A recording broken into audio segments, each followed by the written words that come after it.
এটা দেখ কত বড়, এই খাওয়া হয়ে গেছে। পাতাগুলো দেখেছিস কত বড় বড়, বেশ বড়, বেশ বড় হয়েছে। এগুলো পালং হয়েছে প্রচুর, পুরো এক থালা হয়েছে। একটা সেদ্ধ বসিয়েছি, এটা কতক্ষণ হবে সেদ্ধ? 5 মিনিট। 5 মিনিট।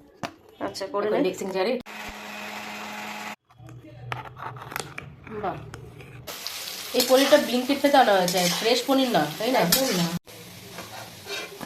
পর পর বলে দাও। সবার আগে একটা জিরা যাচ্ছে, জিরা, ওকে, 2টো শুকনো লঙ্কা।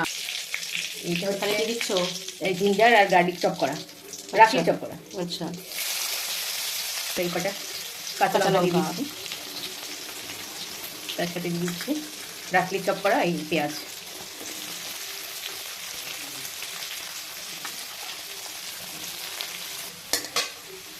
নুন দিয়ে দিলাম, নমক, নমক,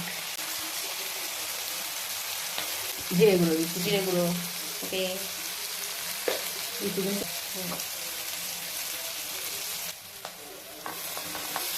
মানে কড়াই থেকে নামিয়ে পুরো ঠান্ডা করতে হবে, তারপরে আবার পেস্ট করতে হবে। ধনে পাতা দিয়ে দেবে। এই মশলাগুলো সমস্ত ঠান্ডা হয়ে গেছে না? হ্যাঁ, এখন এটা মিক্সিতে দিয়ে গ্রাইন্ড করতে হবে। করে বাহ, এটাই তো মনে হচ্ছে খালি খাওয়া যাবে, সেটা খেতেই তাই না? সমস্ত দারুণ মশলাগুলো লাগছে। কুকড, এটা বাটার বাটার বাটারের গন্ধটা আমার খুব ভালো লাগে। খাওয়াবি বললি না তো? কি দিয়ে ময়দার পরোটা করে দেবো। প্রিপারেশনটা এত সুন্দর গন্ধ বেরোচ্ছে না, দারুণ লাগছে, বিশেষ করে এই বাটারের গন্ধটা যে আসছে না।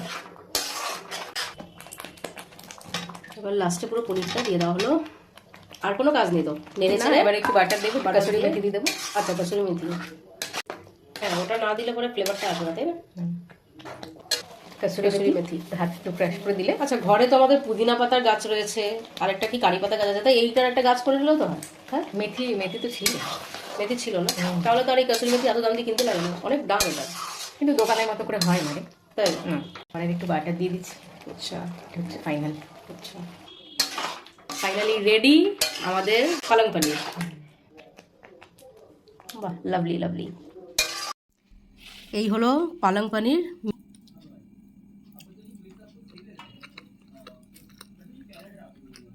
মেজদি খুব সুন্দর হয়েছে, গ্রেভিটা খুব সুন্দর হয়েছে।